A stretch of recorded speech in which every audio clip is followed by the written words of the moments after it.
فمن أوتي كتابه بيمينه فأولئك يقرؤون كتابهم ولا يظلمون فتيلا. وقال رسول الله صلى الله عليه وسلم: الصلاة مفتاح الجنة الصلاة إن الله وملائكته يصلون على النبي يا أيها الذين آمنوا صلوا عليه وسلموا تسليما. اللهم صل على سيدنا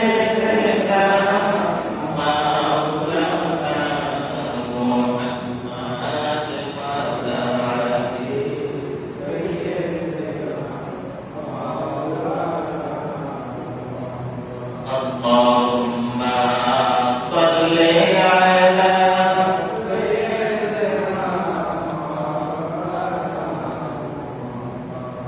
وعلى آله سيدنا محمد صديق لا إله إلا الله لا إله إلا الله لا إله إلا الله لا إله إلا الله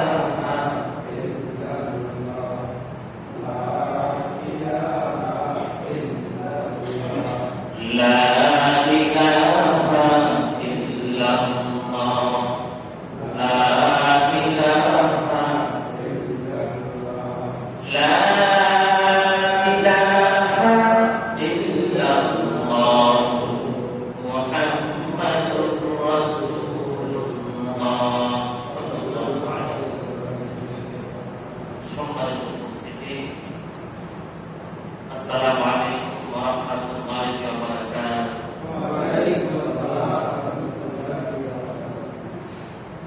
সকল প্রশংসা সে মনিবের দরবারে যে মনিব আমাদেরকে সমাজের মধ্যে যাচাই করে বাছাই করে মহব্বত করে ভালোবেসে যাদেরকে আল্লাহ রাব্বুল আলামিন এই পবিত্র দিনে কবুল করেছেন তারাই আমরা মসজিদে আসতে পেরেছি। কথা বলেন ঠিক কিনা? যারা এখনো কবুল হতে পারে না তারা এখনো মসজিদে আসতে পারে না। আপনি একটু খেয়াল করেন, এখনো অনেক মানুষ কাজে কর্মে আছে, অনেক মানুষ মাঠে ঘাটে কাজ করতেছে, কিন্তু আল্লাহ রাব্বুল আলামিন তাদেরকে তৌফিক দেয় না যে তারা এখনো আসতে পারে না। এই কারণে মহান আল্লাহ দরবারে অপরিমিত শুকরিয়া আদায় করার দরকার যে উনি আমাদেরকে এরকম একটা সুন্দর পরিবেশে মসজিদে আসার এবং বসার তৌফিক দান করেছেন। সেই মনিবের দরবারে মনকে উজাড় করে দিলকে খুলাসা করে শুকর আদায় করছি আলহামদুলিল্লাহ। আরেকবার বলছি আলহামদুলিল্লাহ। জুমার দিন এটা যে কত ফজিলতপূর্ণ দিন আপনি আমি যদি ভালো করে জানতাম, আপনি আমি যদি ভালো করে এটাকে গবেষণা করতাম, একটু বিবেকের কাছে চিন্তা করতাম, তাহলে আপনি বুঝতে পারতেন এই দিনটা কত গুরুত্বপূর্ণ। সাহাবায়ে কেরামরা দেখা যায় সপ্তাহে 6 দিন তারা কাজ কর্মের জন্য লিপ্ত থাকতো। শুধু জুমার দিনটা ইবাদতের জন্য, জুমার সালাতের জন্য ফজরের পর থেকে প্রস্তুতি নেওয়া শুরু করত। আর আমরা এমন মুসলমান, নামাজের সময় হয়ে গেছে, আযান হয়ে গেছে, আমরা মসজিদে আসতে পারি। আপনি জান্নাতে যাবেন কিভাবে? জান্নাতে যেতে হলে তো জান্নাতের কাজ করতে হবে। আপনি আমি যদি জান্নাতের কাজ না করি, জান্নাতের আশা করি, এটা কি নিন্দনীয় না প্রশংসনীয়? নিন্দনীয়। কারণ জান্নাতে যেতে হলে জান্নাতের কাজ করতে হবে। আপনি যদি ফলের গাছ, ফল খাইতে চান, ফল গাছ লাগাইতে হবে। ফলের গাছ না লাগিয়ে ফলের আশা করেন, এটা যেমন বোকামি। ইবাদত বন্দি করা সারা জান্নাত যাবে এই আশা করা ওটা বোকামি। আমার ভাইরা, হাদিসের মধ্যে পাওয়া যায়, আমরা দেখা যায় নামাজ পড়ি, নামাজের পরে চলে যায়, এই গুরুত্বপূর্ণ আমল রয়েছে, এই আমলগুলো আমরা করতে রাজি না। আপনি আমি যদি এই আমলগুলো করতাম, তাহলে অবশ্যই আপনারা আমার পিছনের যে গুনাহ রাশি রয়েছে, গুনাহ রাশিগুলো মাফ করবে। অনেকে দেখা যায় রোগ ব্যাধির মধ্যে আসক্ত থাকে, সর্বদা অসুস্থতা ছাড়া না। আজকে আপনাকে এমন একটি আমল শিখিয়ে দিব, এই আমলটি যদি আপনি শুক্রবার দিনের মধ্যে আদায় করেন, তাহলে আপনার অবশ্যই সুস্থ এবং পরিপূর্ণ থাকবেন। হাদিসের মধ্যে পাওয়া যায়, যে ব্যক্তি শুক্রবারে নামাজ আদায়ের পর 7 বার সূরা ফালাক, 7 বার সূরা নাস, 7 বার সূরা ইখলাস পাঠ করবে, আগামী শুক্রবার পর্যন্ত সমস্ত বিপদগামী রোগ থেকে সে রক্ষা পাবে। হাদিসের মধ্যে আছে, ফাসাইলুল ইখলাসের কিতাব আছে, এই কিতাবের মধ্যে রয়েছে, পারলে আপনারা দেখে নিন।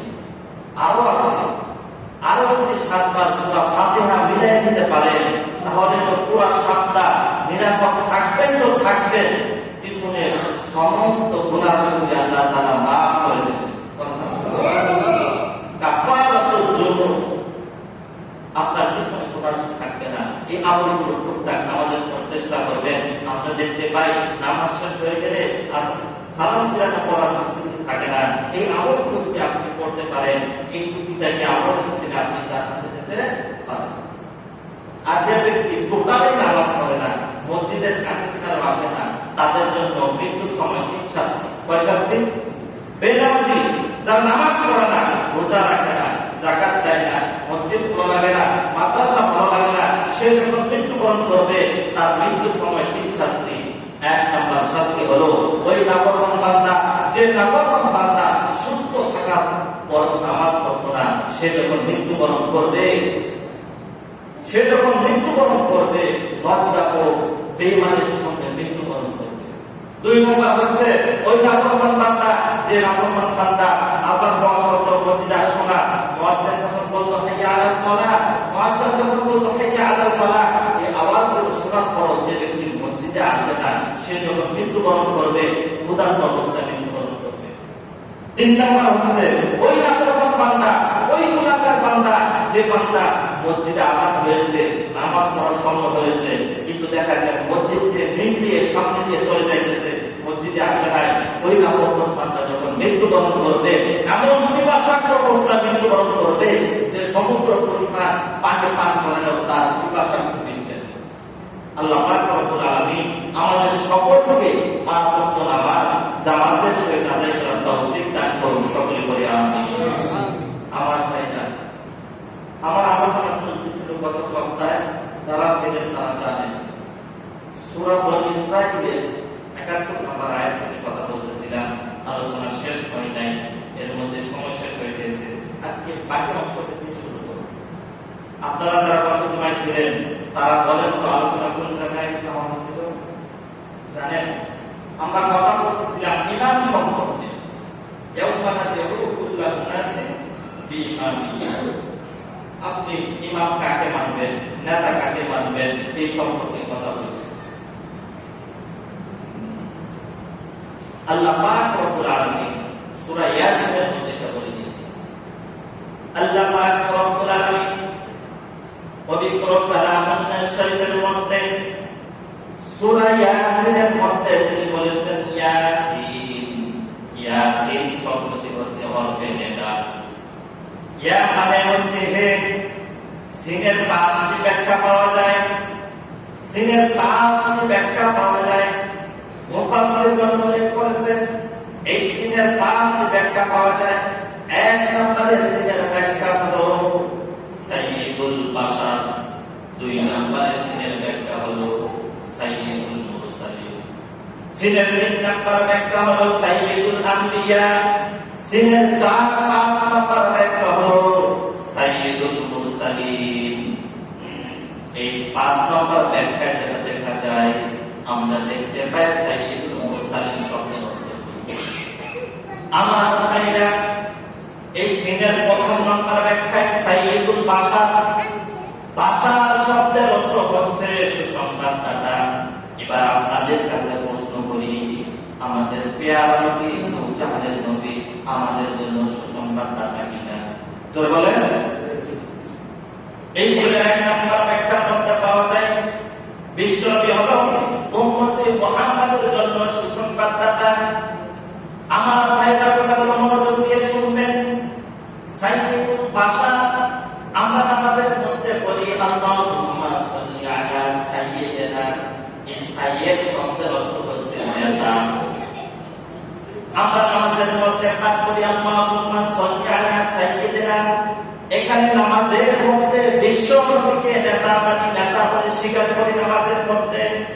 কিন্তু আমরা বর্তমান প্রেক্ষাপটের মধ্যে দেখা যায় যারা দুনিয়ার মধ্যে বসবাস করে, দুনিয়ার মধ্যে চলাফেরা করে, নামাজের মধ্যে বিশ্ব নবীকে নেতা মানতে চায়, কিন্তু কাজের কর্মে বিশ্ব নবীকে নেতা মানতে চায় না। কথা বলেন কি? আপনি যদি বিশ্ব নবীকে যদি আপনার জীবনের আদর্শ মডেল বানাইতে চান, তাহলে দুনিয়ার জীবন, পার্থিব জীবন, কবরের জীবন, আখিরাতের জীবন, সর্বদা জীবনকে আল্লাহ রাসূলকে নেতা মানতে হবে। ঠিক কিনা? আমার ভাইরা, দুনিয়ার মধ্যে আপনি চলাফেরা করবেন, দুনিয়ার মধ্যে আপনি ঘোরাফেরা করবেন, কিন্তু বিশ্ব নবীকে যেভাবে নামাজের মধ্যে সাইয়্যিদিনা স্বীকার করলেন, আপনার ব্যক্তিগত লাইফে, পারিবারিক লাইফে, আন্তর্জাতিক লাইফের মধ্যে আপনাকে বিশ্ব নবীকে নেতা মানতে হবে। আর আপনি যদি বিশ্ব নবীকে যদি সঠিকভাবে নেতা মানি, নেতা হিসাবে গ্রহণ করি, এই নেতাই কাকে প্রতিদিন আপনাকে আমাকে সুপারিশ করে জান্নাতে নিয়ে যাবেন। সুবহানাল্লাহ। সিনের 2 নম্বর ব্যাখ্যা হলো সাইয়্যিদুল মুরসালিন। আমার ভাইরা, সাইয়্যিদ শব্দের অর্থ হচ্ছে নেতা, মুরসালিন শব্দের অর্থ হচ্ছে সরদার। আমার ভাইরা, দুনিয়ার মধ্যে আপনি কাকে সরদার হিসেবে গ্রহণ করবেন, কাকে আপনি মানুষ বলে, ভালো মানুষ বলে আখ্যায়িত করবেন, তাও বিশ্বকে তাফসীরের মধ্যে বলেছেন যারা আমাকে সরদার মানবে, আল্লাহ রাসূল নিজের মুখে বলেছেন, আনা সাইয়্যিদু বুলদি আদম ইয়াউমাল কিয়ামাহ, আমি সমস্ত বনি আদমদেরকে আপনাদের দিন সরদার হব। এখানে আরেকটা জিনিস চিন্তা করা যায়, বিশ্ব নবী কিয়ামতের দিন সমস্ত বনি আদমদের সরদার হবে। একটি জিনিস চিন্তা করুন, সমস্ত বনি আদমদের যদি সরদার হয়, এখানে কি নবীরা বাদ রয়েছে নাকি? আল্লাহ রাসূল বলতেছেন, আনা সাইয়্যিদু বুলদি আদম ইয়াউমাল কিয়ামাহ, সমস্ত বনি আদম যারা কি আদম আলাইহিস সালাম থেকে আজ পর্যন্ত যত মানুষ জন্মগ্রহণ করবে, মৃত্যুবরণ করবে, সমস্ত বনি আদমদের সরদার হবেন কে? জোরে বলেন, বিশ্ব নবী। এই জন্য আমরা আপনার উচিত বিশ্ব নবীকে বিনা কোনো কথা না বলে বিশ্ব নবীকে মুরসালিন তথা সরদার মানা আমাদের জন্য ঠিক না? ঠিক। আপনি যদি বিশ্ব নবীকে সরদার মানেন, তাহলে আপনার লাভটা হতে, আমরা দুনিয়ার মুখে দেখতে পাই অনেক নেতা, অনেক বাহাদুর লোক আছে, কিন্তু তাদের মতো সরদার মানে, কিন্তু সরদার একমাত্র মালিক হচ্ছেন বিশ্বনবী মুহাম্মদ সাল্লাল্লাহু আলাইহি ওয়াসাল্লাম। আমার ভাইরা, সিনের 3 নাম্বার ব্যাখ্যা হলো সাইয়্যিদুল আম্বিয়া। আম্বিয়া শব্দের অর্থ হচ্ছে সমস্ত নবীগণ। আম্বিয়া, নবীগণ শব্দের বহু বচন হচ্ছে আম্বিয়া। নবীগণ শব্দের বহু বচন হচ্ছে আম্বিয়া। এখানে আম্বিয়া যত নবী রাসূলগণ পৃথিবীর বুকে আগমন করেছেন, যত নবীগণ পৃথিবীর বুকে চলাফেরা করেছেন, সমস্ত নবীদের আম্বিয়া মানে নেতা হচ্ছেন বিশ্বনবী মুহাম্মদ সাল্লাল্লাহু আলাইহি ওয়াসাল্লাম।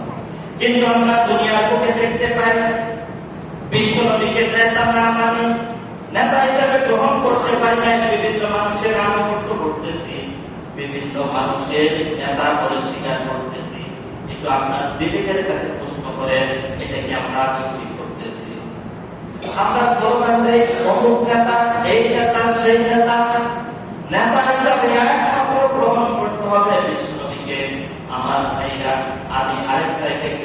আলোচনা পড়াইতাম, ওইখানে একটা আলোচনার সময় যখন এই বিষয়গুলো খণ্ডন করে বলতেছিলাম, একজন সামনের নেতা উপর থেকে উঠে বলল, হুজুর এই সম্পর্কে আলোচনা করবেন না। আমি বললাম, কেন? আপনাকে কি বিশ্বনবীকে নেতা মানতে কষ্ট হয় নাকি? যদি বিশ্বনবীকে আপনার নেতা মানতে কষ্ট হয়, আপনার হাসর নাসর হবে ফেরাউনের সাথে, আপনার হাসর নাসর হবে নমরুদের সাথে, আপনার হাসর নাসর হবে উতবা বিন সাইদের সাথে। আমার ভাইরা, নেতা যদি মানতে হয়, বিশ্বনবীকে মানতে হবে। আমরা যারা এখানে রয়েছি, কোন সময় এটা মাথায় রাখবেন, কোন নেতাকে স্লোগান দিয়ে বলা যাবে না আমার নেতা অমুক নেতা, এটা জায়েজ নাই। কারণ আমার নেতা, আপনার নেতা হচ্ছে বিশ্বনবী মুহাম্মদ মুস্তাফা সাল্লাল্লাহু আলাইহি ওয়াসাল্লাম।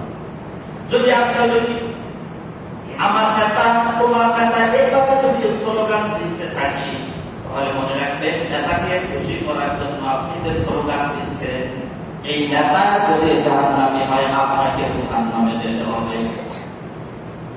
কারণ নেতাকে সাইয়্যিদুল আম্বিয়া হিসেবে গ্রহণ করা, সাইয়্যিদুল মুরসালিন হিসেবে গ্রহণ করা, সাইয়্যিদুল বাশার হিসেবে গ্রহণ করা গ্রহণযোগ্য নয়। কারণ আপনার আমার মাথার মধ্যে থাকতে হবে, নেতা হচ্ছেন বিশ্বনবী মুহাম্মদ সাল্লাল্লাহু আলাইহি ওয়াসাল্লাম। এবার আপনার বিবেকের কাছে প্রশ্ন করেন, দুনিয়ার লোকে কত নেতার পিছে ঘুরেছেন, কত মানুষের পিছে ঘুরেছেন, স্লোগান দিয়েছেন। আজকে অবাক করে যাবেন, এই স্লোগান আর দেওয়া যাবে না। যারা ইসলামী দল করেন, তাদের দেখবেন, তাদের কোন সময় নেতা হয় না, তাদের হয় আমির। আর আপনার বিভিন্ন দলের মধ্যে দেখা যায় অমুক নেতা, অমুক নেতা। আর যারা ইসলামী আন্দোলন করে, ইসলামী দিন কায়েমের কাজ করে, তাদের নেতার মধ্যে কিন্তু নেতা শব্দ বিদায় শব্দ হচ্ছে আমির। কারণ নেতা শব্দটাই যাকে করা ঠিক হবে না। কারণ একজন মানুষের নেতৃত্ব গ্রহণ করতে হলে তাকে আমির হিসাবে জানতে হবে, তাকে শায়েখ হিসাবে জানতে হবে, তাকে উস্তাদ হিসাবে গ্রহণ করতে হবে। কিন্তু আমার ভাইরা, এই যে 3 নম্বর ব্যাখ্যায় যে বললাম, সাইয়্যিদুল আম্বিয়া, যিনি সমস্ত নবীদের সর্দার হবে, তিনি বলতেছেন, যিনি সমস্ত নবীদের সর্দার, আর আমরা বিভিন্ন নেতাকে পড়ে আছি, বিভিন্ন মানুষের পিছনে ঘুরতেছি, আজকে এখান থেকে নামাজের পর তওবা করে যাবে, এরকম নেতা কিছু আপনার ঘোরা জায়েজ হবে না। আপনার জায়েজ হবে এরকম নেতার পিছনে ঘুরে, যে নেতা আপনাকে নামাজ পড়তে বলে, যে নেতা আপনাকে রোজা রাখতে বলে, যে নেতা আপনাকে রাসূলের আদর্শ বাস্তবায়ন করতে বলে, এরকম নেতার আদর্শ গ্রহণ করতে হবে। আর আপনি যদি এরকম নেতার আদর্শ গ্রহণ করতে পারেন, আল্লাহ রাব্বুল আলামিন, আল্লাহ রাসূল হাদিসের মধ্যে একটা বলেছেন, আমার উম্মতে মুহাম্মাদের মধ্যে কিয়ামতের দিন 73টা দল হবে, তার মধ্যে একটি মাত্র দল জান্নাতে যাবে, বাকি 72 দল যাবে জাহান্নামে।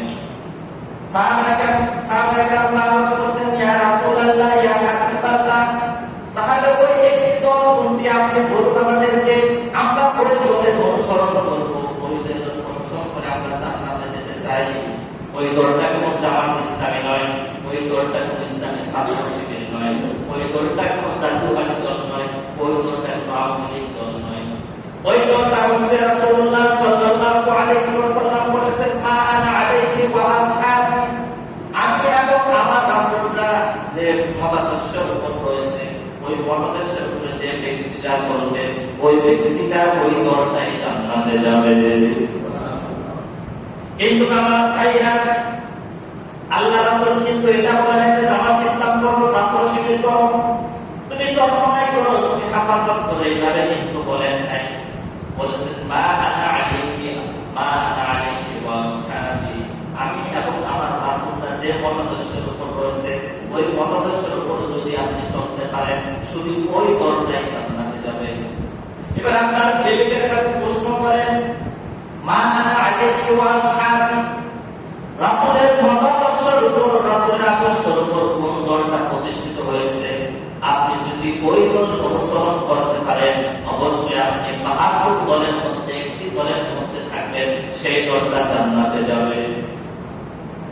আমার ভাইরা, এই দিনের 3 নাম্বার ব্যাখ্যা হচ্ছে সাইয়্যিদুল কাউনাইন, 4 নাম্বার ব্যাখ্যা হচ্ছে সাইয়্যিদুল কাউনাইন।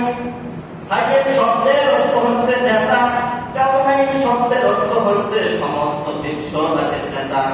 আমার ভাইয়া, আমরা যখন নামাজ দাঁড়াই, নামাজ পড়ি, নামাজের মধ্যে সূরা ফাতিহা তেলাওয়াত করি, এখানে বলি মালিক ইয়াউমিদ্দিন। এখানে আমরা আল্লাহকে সমস্ত বিশ্ববাসীর জন্য যেভাবে মানি, সাইয়্যিদুল কাউনাইন শব্দের হচ্ছে সমস্ত বিশ্ববাসীর নেতা। আমার ভাইরা, বিশ্বনবী শুধু বাংলাদেশের জন্য নেতা নয়, বিশ্বনবী শুধু সৌদি আরবের জন্য নেতা নয়, বিশ্বনবী শুধু আরব আমেরিকার জন্য নেতা নয়, বিশ্বনবী হচ্ছেন সমস্ত বিশ্ববাসীর নেতা। আমার ভাইরা, আপনি যখন দুনিয়ার বুকে আইলিয়ুন অথবা সিনজিয়ুন, দুনিয়ার জীবন, পার্থিব জীবন, খবর হোক, যেটা হাসর হোক, যেটা কবরের সৃষ্টি হোক, যেটাই হোক না কেন, আপনি যদি সাইয়্যিদুল কাউনাইন তাকে যদি আপনি অনুসরণ করতে পারেন, তাহলে আপনি অবশ্যই বিশ্ব নবীকে নেতা মানতে হবে। আর আপনি যদি বিশ্ব নবীকে যদি নেতা মেনে চলতে পারি, বিশ্ব নবীর আদর্শ যদি গ্রহণ করতে পারি, বিশ্ব নবীকে যদি আনুগত্য জীবন মেনে চলতে পারি, এই বিশ্ব নবী আপনাকে আমাকে সুপারিশ করে জান্নাতে নিয়ে যাবে। আমার ভাইরা, জিনের 5 নাম্বার একটা হলো সাইয়্যিদুল মুজাসসাম। সাইয়্যিদুল মুজাসসাম শব্দের অর্থ হচ্ছে মুজাসসাম। মুজাসসাম, সাইয়্যিদুল মুজাসসাম, এই শব্দটা বিভিন্ন অর্থ ব্যবহার করেছে। যারা সুন্নি দাবি করে, তারা এইরকম অর্থটাই ভাবে মানে বিশ্ব নবীকে শুধু দাঁড়িয়ে সালাম দেওয়া, ইয়া নবী সালাম আলাইকা, এগুলো বলা, এটা মনে করে। আর যারা অন্য দলটা রয়েছে, তারা মনে করে সাইয়্যিদুল মুজাসসাম হচ্ছে আমাদের জন্য রহমত। বিশ্ব নবী যত জীবনী রয়েছে, আন্তত পা থেকে মাথা পর্যন্ত, ওইটা মানা হচ্ছে মুজাসসাম। আপনি একটা জিনিস চিন্তা করেন, বিশ্ব নবীর পা থেকে মাথা পর্যন্ত যদি আপনি অনুসরণ করেন, অনুকরণ করেন, তাহলে আপনি হবেন সাইয়্যিদুল মুজাসসাম। আর আমি যদি সাইয়্যিদুল মুজাসসাম হয়ে দুনিয়ার বুক থেকে বিদায় নিতে পারি, রাসূলের আনুগত্য যদি করে বিদায় নিতে পারি, আপনাকে আমাকে অবশ্যই রাসূল সুপারিশ করে জান্নাতে নিয়ে যাবে। সেই রাসূলকে দেশের মধ্যে বিরাট বলে গালি দেওয়া হয়, সেই রাসূলকে, সেই নেতাকে, বিশ্ব নবীকে কুলাঙ্গার করে গালি দেওয়া হয়।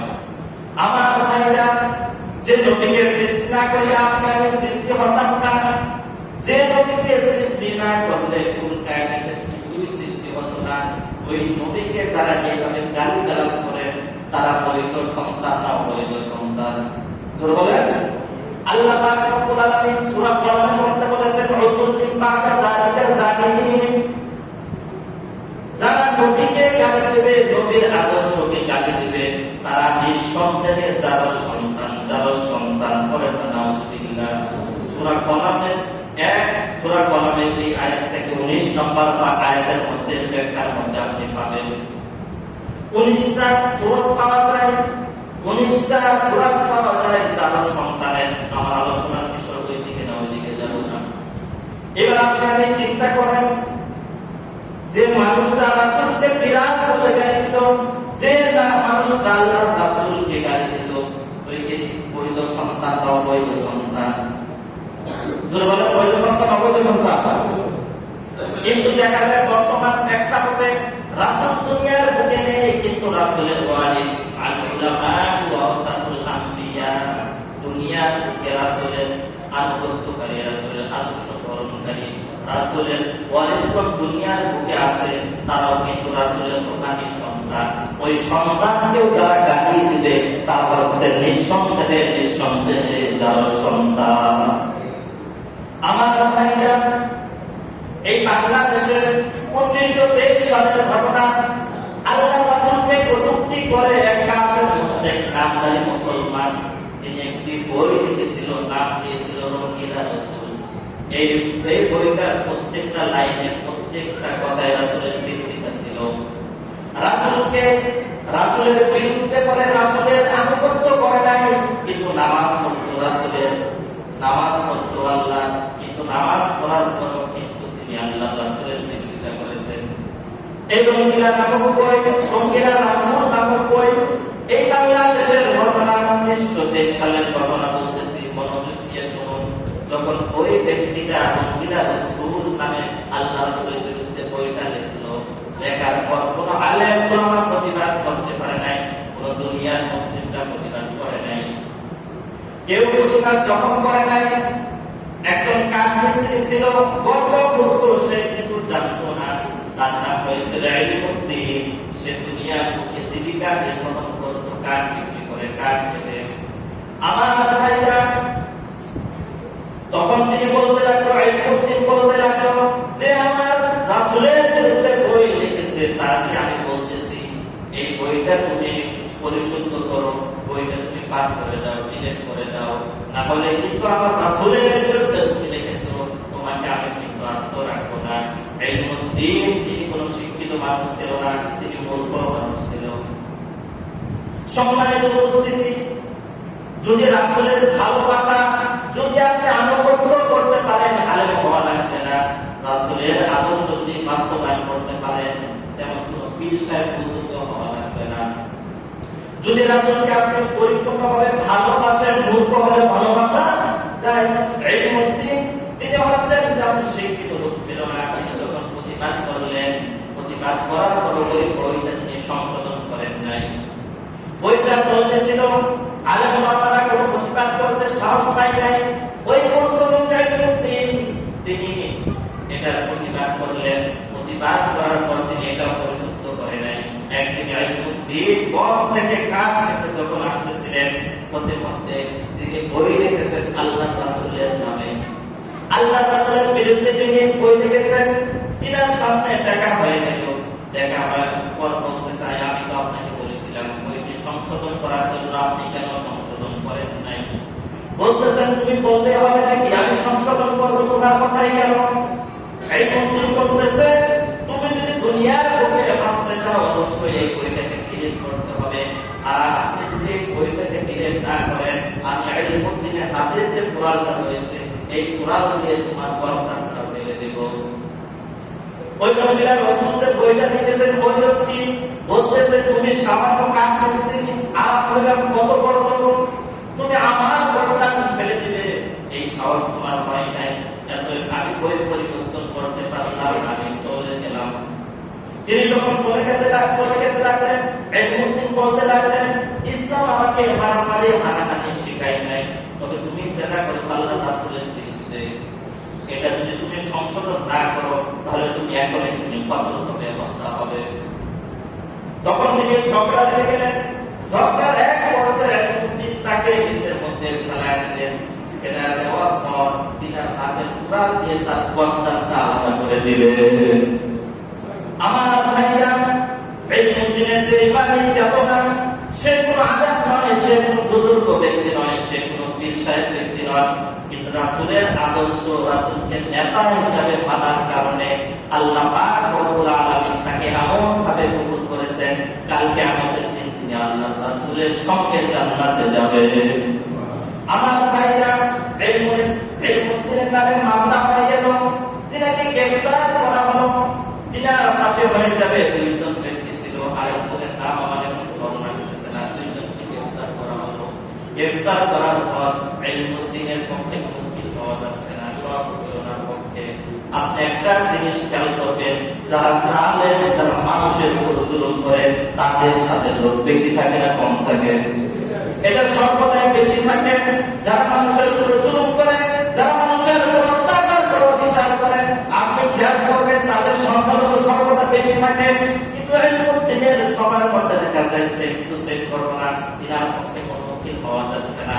ইতিমধ্যে কিছু সংখ্যক উকিল তারা চিন্তা করলো, আল্লাহ রাসূলের ভালোবাসায় তাকে হত্যা করেছে, এটা তো ঠিক কাম করেছে, তার পাশে তো আমাদের দাঁড়ানো দরকার।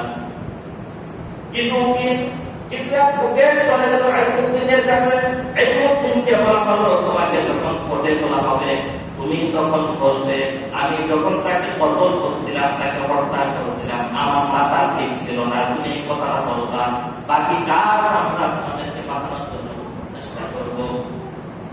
আমার ভাইরা, ওই এক উকিলগুলো বলতে লাগলো, আমরা আল্লাহর রাসূলকে দেখি নাই, আল্লাহর রাসূলের সাহাবা কেরামদেরকে দেখি নাই, কোন ওলিয়া উলিয়াকে দেখি নাই, কিন্তু তোমার মতো কোনদিন নবীর ভালোবাসার ব্যক্তিকে আমরা বাঁচাইতে চাই, তুমি এরকম মিথ্যা কথা বলবে? যখন কোর্টের মধ্যে তোলা হতো, ইলমুদ্দিনকে প্রশ্ন করা হতো, হে ইলমুদ্দিন, তুমি কে ইলমুদ্দিনকে হত্যা করেছো? ইলমুদ্দিন বলল, হ্যাঁ হত্যা করেছি। কেন হত্যা করেছো? তিনি বললেন, তিনি আমার রাসূলকে বলেছিল, রাসূলের নামে মিথ্যা অপবাদ দিয়ে মদিনা রাসূল বই লিখেছিল, যে বইটার মধ্যে প্রতি লাইনে লাইনে আল্লাহ রাসূলের বিরোধিতা ছিল, আল্লাহ রাসূলের পক্ষে কোনো কথা ছিল না, এই জন্য আমি তাকে হত্যা করেছি। ইলমুদ্দিন বলেন, যখন আমি তাকে হত্যা করি আমার তখন মাথা ঠিক ছিল না, কারণ আমি আল্লাহর রাসূলকে এত পরিমাণ ভালোবাসি। আল্লাহর রাসূলকে যে কোনো ব্যক্তি যদি আমার সামনে আল্লাহ রাসূলের বিরুদ্ধে কথা বলবে, আল্লাহ রাসূলের বিরুদ্ধে কথা বলে দুনিয়ার বুকে বেঁচে থাকতে, আমি ইলমুদ্দিন দুনিয়ার বুকে বেঁচে থাকতে, সে দুনিয়ার বুকে বেঁচে থাকতে পারবে না। ওই সময় আমার মাথা ঠিক ছিল না, মাথা ঠিক না থাকার কারণে আমি তাকে হত্যা করে ফেলেছি। এবার আপনি বিচার করুন আমার কি করা দরকার। তখন ওই জজ কোর্ট যিনি আদালতে মামলা দায়ের, তিনি বললেন, তিনি তাকে দেখে চোখের পানি অশ্রু জোরে কাঁদতে কাঁদতে বললেন, আমি আল্লাহ রাসূলকে দেখি না, আল্লাহ রাসূলের সাহাবাকে দেখি নাই। তোমার যে রাসূলের আদর্শ, তুমি যে রাসূলকে নেতা হিসেবে গ্রহণ করেছো, তুমি যে রাসূলকে আদর্শ, রাসূলের আদর্শ বাস্তবায়ন করেছো, এই বাস্তবায়ন থেকে আমি মুক্ত হয়েছি। যে ব্যক্তিটা আল্লাহ রাসূলের বিরুদ্ধে রঙ্গিলা বই নামক বইটি লিখেছিল, ওকে তুমি হত্যা করে তুমি ভালোই করেছো। শুধুমাত্র নবীজির ভালোবাসায় আপনি যত গভীরে পড়েন না কেন, আপনি যত ষড়যন্ত্রে পড়েন না কেন, আল্লাহ রাসূলের ভালোবাসা যদি আপনি আপনার বুকে লালন করেন, কিভাবে যে আপনি ওই জায়গায় থেকে উদ্ধার পাবেন সেটা আল্লাহ পাকে ভালো জানেন। এই জন্য বলতেছি, সাইক্লিং কথা হচ্ছে নেতা দিয়ে কথা, ইয়াউমা নাদউ কুল্লাহু নাসিম বিইমামিহিম, কাল কিয়ামতের দিন প্রত্যেক নেতার সাথে, প্রত্যেক ইমামের সাথে তাকে তোলা হবে। আমার ভাই, এখানে আপনার একটা প্রশ্ন আসতে পারে, ইমাম শুধু মসজিদের ইমাম সাহেব সেটা নয়, যিনি সমাজের নেতৃত্ব দিবেন, যিনি সমাজের কর্তৃত্ব দিবেন, তিনি হচ্ছেন নেতা। আমার ভাইরা, ওই নেতাকে সর্বপ্রথম ধরা হবে, ইয়াউমা নাদউ কুল্লাহু নাসিম বিইমামিহিম। তাফসীরের মধ্যে পাওয়া যায়, ইমাম শুধু মসজিদের ইমাম নয়, এখানে ইমাম বলতে সমাজে যে ব্যক্তিটা নেতৃত্ব দিবে, সমাজে যে ব্যক্তিটা কর্তৃত্ব দিবে তাকে বলা হয়েছে। কালকে আমাদের দিন তাকে পাকড়ানো হবে, তাকে বলা হবে, ওই নেতাকে প্রশ্ন করা হবে, এই মানুষগুলো তুমি কোন থেকে ডাকছিলেন, কোন থেকে আহ্বান করেছিলেন, কোন দলের থেকে ডাকছিলেন, ইসলামের পক্ষে ডাকছিলেন, ইসলামের বিপক্ষে ডাকছিলেন, তাকে ধরা হবে। ওই নেতা যদি ইসলামের পক্ষে থাকে সে জবাব দিতে পারবে, আর ওই নেতা যদি ইসলামের বিপক্ষে কাজ করে থাকে, নেতা যদি জাহান্নামে চলে যায়, এবার আপনারাই উত্তর দেন, কর্মীরা কোথায় যাবে? কর্মীরা কোথায় যাবে? কর্মীরাও জাহান্নাম। আর নেতা যদি জান্নাতে যায়, ওই নেতার পিছন ধরে আপনি আমিও জান্নাতে যেতে পারবো। এবার আপনার কাছে একটা প্রশ্ন চলে নেই, দুনিয়ার বুকে কাকে নেতা মানবেন, কার আদর্শ আপনি বাস্তবায়ন করবেন? আপনি আপনার নিজের বিবেকের কাছে এটা প্রশ্ন করেন। শুধু নেতার পেছনে ঘুরলে হবে না। যে নেতা আপনাকে বলে নাই নামাজ পড়ো, যে নেতা আপনাকে বলে নাই রোজা রাখো, যে নেতা আপনাকে বলে নাই নামাজ পড়ো, এরকম নেতার পিছনে যদি আপনি ঘুরে থাকেন, আপনার বিবেকের কাছে প্রশ্ন করেন, এই নেতা জান্নাতে যাবে না জাহান্নামে যাবে? আর এই নেতা যদি জাহান্নামে চলে যায়, আপনি ওই নেতার পিছনে ঘুরেছেন, আপনিও জাহান্নামে চলে যাবেন। আর আপনি এমন নেতার পিছনে ঘুরেছেন, এমন লোককে আমির হিসাবে গ্রহণ করেছেন, যেই দলের নেতা নামাজি, সেই দলের কর্মীরাও নামাজি, যেই দলের আগা গোড়া থেকে সব নামাজি, তারা হজের কথা বলে, যাকাতের কথা বলে, তারা ইসলামের কথা বলে, ইসলামী আন্দোলন করার চেষ্টা করে, কোরআনকে রাষ্ট্রীয় ক্ষমতায় নিতে চায়, এরকম নেতাকে যদি আপনি আদর্শ হিসাবে গ্রহণ করেন, তাহলে আপনি কোথায় যাবেন? চলে যাবেন জান্নাতে যাবেন। ওই নেতা যদি জান্নাতে যায়, তাহলে আপনি কোথায় যাবেন? জান্নাতে। আমার ভাইরা, কথা বলতেছিলাম, সাইয়্যিদ নামাজের মধ্যে আমরা পড়ি, আল্লাহুম্মা সাল্লি আলা সাইয়্যিদিনা, নামাজের মধ্যে আমরা বিশ্বনবীকে সাইয়্যিদিনা মানে নেতা মানি, কিন্তু আমরা ব্যক্তিকে নাই বলে রাসূলকে নেতা মানতে চাই না, রাসূলের ওয়ালিদেরকে নেতা মানতে চাই না। আল উলামা ওয়ারাসাতুল আম্বিয়া, উলামা হচ্ছে রাসূলের ওয়ারিস, ওই ওয়ারিসরা ক্ষমতা যাক, এটা আমরা চাই না। আপনি একটা জিনিস খেয়াল করবেন, যে ব্যক্তিটা আল্লাহর রাসূলের আদর্শ নিয়ে আল্লাহর কোরআনকে রাষ্ট্রীয় ক্ষমতায় নিতে চায়, সে কিন্তু আল্লাহর কোরআনটাকে ক্ষমতা নিয়ে যাওয়ার জন্য এই কাজটি করতেছে। আর আপনি আমি যদি তার আনুগত্য করি, তার দিকে আপনি ফলো করি, তার দিক নির্দেশনা মেনে চলি, আপনি মনে রাখবেন শুধু আপনি ইসলামকে পছন্দ করতেছেন না, আপনি আল্লাহর কোরআনকে পছন্দ করতেছেন। আর আল্লাহর কোরআনকে যে ব্যক্তি পছন্দ করবে, আল্লাহর কোরআন তাকে কিয়ামতের দিন সুপারিশ করে জান্নাতে নিয়ে যাবে। আমার ভাইরা, এই পরিণামে আমরা অনেক দেখেছি, অনেক নেতা দুনিয়ার বুকে এসেছিল, অনেক নেতা চলে গেছে। কাজ কিরকম সেটা আপনারা জানেন, ভালো করে জানেন। আমি যেটা বুঝাইতে চাইতেছি, আপনার মনের মধ্যে এটা চিন্তা করবেন যে আপনি কার আদর্শ গ্রহণ করবেন। আমরা সর্বদা রাসূলের আদর্শ গ্রহণ করতে চাই। কথা বলেন ঠিক কিনা? ঠিক কিনা? এই সিনের যে পাঁচটি ব্যাখ্যা বললাম, এই ব্যাখ্যার মধ্যে এটাই বোঝাতে চাইলাম যে দুনিয়ার বুকে আপনি আমি রাসূলের আদর্শ বাস্তবায়ন করব, রাসূলকে নেতা হিসেবে মেনে চলবো। দুনিয়ার বুকে কাউকে নেতা হিসেবে গ্রহণ করা যাবে না, কারণ নেতা হচ্ছেন বিশ্বনবী মুহাম্মদ সাল্লাল্লাহু আলাইহি ওয়াসাল্লাম। তিনাকে যদি আপনি নেতা হিসেবে গ্রহণ করতে পারেন, নেতা হিসেবে দলবদ্ধ করতে পারেন, তিনার সাথে আপনারা জান্নাতে যেতে পারবেন। আর আপনি আমি যদি দুনিয়ার স্বার্থে যে ব্যক্তিরা নামাজ পড়তে বলে না, যে ব্যক্তিরা সুদের কথা বলে না, যে ব্যক্তিরা নামাজের কথা বলে না, যে ব্যক্তি হজের কথা বলে না, ওই নেতার আদর্শ গ্রহণ করেছেন, আপনি একটু নিজের বিবেকের কাছে প্রশ্ন করেন, আপনার নেতা যদি এরকম হয় দুনিয়ার বুকে, সে কিয়ামতের দিন জবাব দিলে কি হবে? আর সে যদি জবাব ঠিকভাবে নিতে পারে, সে কোথায় যাবে? জান্নাত না জাহান্নামে? জান্নাতে। এবার আপনারা যারা আছেন, নিজের বিবেকের কাছে প্রশ্ন করেন যে কার আদর্শ আমরা বাস্তবায়ন করতেছি। আপনি আপনার রাসূলের আদর্শ বাস্তবায়ন করি, আপনি কি ক্ষতি আছে? ক্ষতি নাই। দুনিয়ার জীবন, পার্থিব জীবন আজকে আছে কালকে নেই, একদিন সবাইকে মৃত্যুবরণ করতে হবে। দেখবেন আমরা যে এখানে আসছি, কেউ কি বাড়ি যাইতে পারবে এরকম গ্যারান্টি আছে? কারণ নয়। এখানে যে আসছি, ঘরে বাইরে থাকতে হবে এরকম গ্যারান্টি আছে? নাই। কিন্তু এই দুনিয়ার জীবনটা ক্ষণস্থায়ী জীবন, আখিরাতের জীবনটা হচ্ছে স্থায়ী জীবন। ও স্থায়ী জীবনটা যদি আপনি ভালো করে চলতে পারেন, ভালো করে সুখে শান্তিতে থাকতে চান, তাহলে এই পার্থিব জীবনে, এই দুনিয়ার বুকে আপনাকে রাসূলের আদর্শ হিসেবে গ্রহণ করতে হবে। আল্লাহ পাক রব্বুল আলামিন আমাদের সকলকে বিশ্বনবীকে নেতা মানার তৌফিক দান করুন। সকলে বলি আমিন। ওয়া আখিরি দাওয়ানা আলহামদুলিল্লাহি।